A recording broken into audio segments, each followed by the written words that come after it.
تخيل إن كل خطوة ما خدتهاش وكل فرصة ضيعتها وكل حلم استغنيت عنه مش لأنك ضعيف ولا لأنه ظروف ضدك، لكن لأن طريقة تفكيرك نفسها هي اللي بتشدك لورا.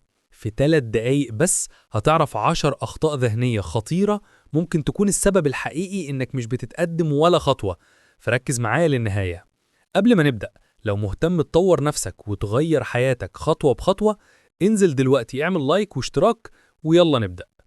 أول خطأ هو التفكير بالأبيض والأسود، يا إما نجاح كامل يا فشل كامل، والنتيجة إنك بتقف مستني اللحظة المثالية اللي غالبا مش هتيجي.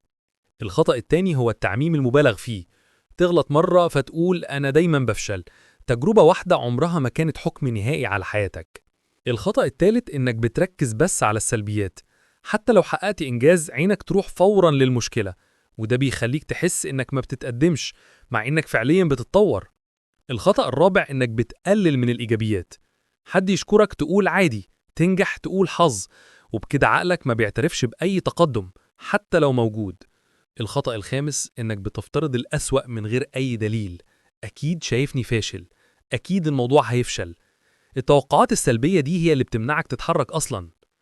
الخطأ السادس هو التهويل، مشكلة صغيرة تكبرها في دماغك لحد ما توقفك وتخوفك من إنك تاخد خطوة.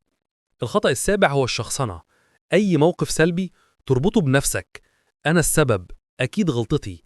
التفكير ده بيستنزف طاقتك وثقتك بنفسك. الخطأ الثامن هو كلمة لازم، لازم أنجح بسرعة، لازم أبقى الأفضل، لازم أوصل النهاردة.